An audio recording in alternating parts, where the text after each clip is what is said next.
আপনার প্রতি আমার রিকোয়েস্ট, আপনি ভিডিওটি স্কিপ করবেন না। প্লিজ স্কিপ করবেন, কথাগুলো শোনেন, কথাগুলো শোনা জরুরি। আপনার জরুরি এবং আপনি প্রয়োজন মনে করলে আপনার শুভাকাঙ্ক্ষীকেও শেয়ার করবেন। এই যে প্রাইমারি সহকারী শিক্ষক নিয়োগ পরীক্ষাটা হইল, আপনি কি মনে করছেন এর মেধাবীরা টিকছে? হ্যাঁ, মেধাবীও টিকছে, মেধাবী ছাড়া, মেধা ছাড়া, মাথা ছাড়াও টিকছে। যদি মেধাবীগুলো টিকে তাহলে দেখবেন যে ভাইবা তারা আউট হয়ে যাবে। আমি আপনাকে বললাম, আমি মঞ্জুরুল স্যার আপনাকে বললাম যে দেখবেন যে মেধাবীদের মাথা কাটা যাবে ভাইবার দিনে। এটা আমি আপনাকে বললাম। সিলেকশন করা আছে, ওদের সিলেকশন করা আছে যে কে কে চাকরিতে টিকবে। জুলাই গণ অভ্যুত্থান হয়েছে, তাই না? আমরা সবাই সাপোর্ট করছি। জুলাই গণ অভ্যুত্থানকে সবাই সাপোর্ট করছি, যে যেভাবে পারি। যারা শিল্পী তারা গানের মাধ্যমে, যারা খেলোয়াড় তারা খেলার মাধ্যমে, যারা শিক্ষক তারা ব্ল্যাক বোর্ডের মাধ্যমে, হোয়াইট বোর্ডের মাধ্যমে, যারা ইউটিউবার তারা পোস্ট করে। আপনি কি মনে করছেন যে যেভাবে পারে সবাই আমরা সাপোর্ট করেছি জুলাই গণ অভ্যুত্থানকে? কিন্তু এই জুলাই গণ অভ্যুত্থান পরে কি আসলো বাংলাদেশ? কি আসছে? এরকম কি কোনো পরিবর্তন হয়েছে? দেখবেন যারা জুলাই গণ অভ্যুত্থানের নেতা ছিল, যারা নেতা ছিল তাদের এক একটা গাল ছিল 1/2 কেজি, এখন দেখবেন যে 3.5 কেজি হয়েছে। তাদের আগে ছিল দেশপ্রেমের গল্প, আর এখন তাদের মুখে কোথায় বের হয় না। কথা বললে হয়তো বা সিরিয়াল দিতে হবে। ভাই, এটা বাংলাদেশ। এখানে শিক্ষার কোনো মূল্যায়ন নাই, এখানে মেধার কোনো দাম নাই।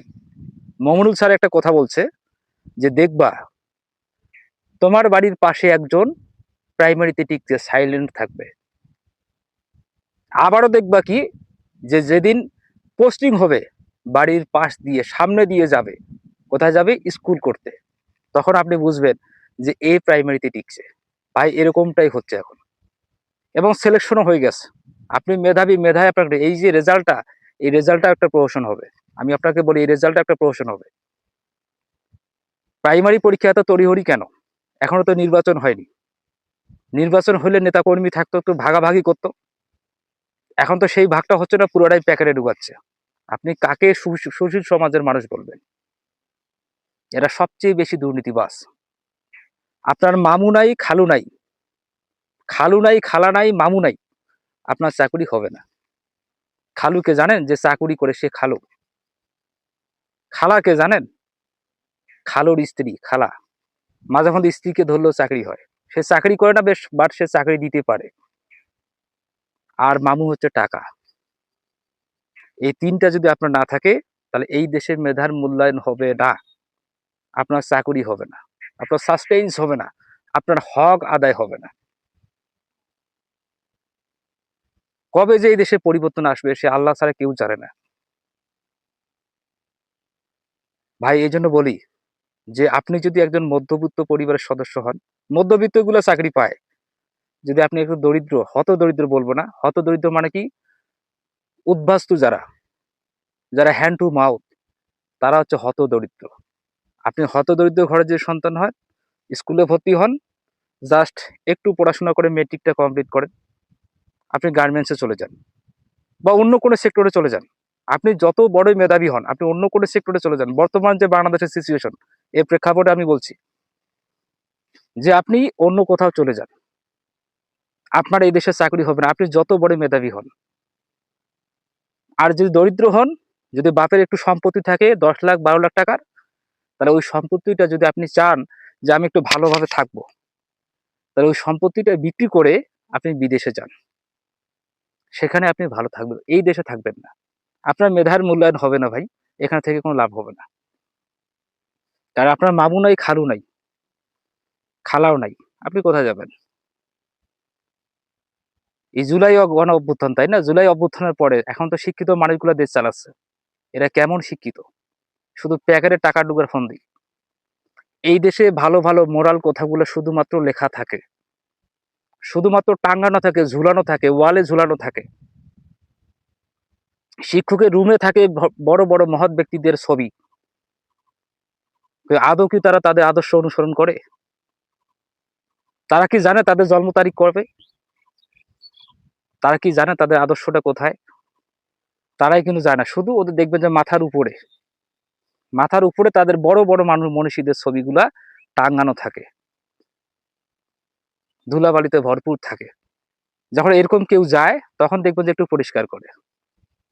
ভাই এটাই বাংলাদেশ, এখানে মোরালিটির কোনো হিসাব নাই, বাট মানার লোকের অভাব। আমি আপনাদের প্রতি একটা রিকোয়েস্ট করব, একটা বার রিকোয়েস্ট করব। আমরা তো দেখছি, আমার জন্ম হচ্ছে 97 সালে। তো আমি দেখছি, আমি বিএনপি দেখছি, আওয়ামী লীগও দেখছি, আবার এই জুলাই অভ্যুত্থানের নেতাদেরকেও দেখলাম। একটা বার আপনাদের প্রতি রিকোয়েস্ট, আপনারা একটা বার জামাতকে ভোট দেন তো। যেহেতু এরা ধর্মের রাজনীতি করবে, আর ধর্ম কখনো মানুষের ক্ষতি চায় না। একটা বার জামাতকে ভোট দেন। আমি ভোটের অ্যানাউন্স করতেছি না, বাট শুধু বলতেছি যে মানুষের, বাঙালির ভাগ্যটা কবে পরিবর্তন হবে, বাঙালির ভাগ্যটা কবে পরিবর্তন হবে। জুলাই অভ্যুত্থানের পরে বড় বড় অফিসারদের বিদায় করা হয়েছে, এখনো কিছু কিছু ভাইরাস আছে, এমন ভাইরাস, এগুলো মারাত্মক ভাইরাস।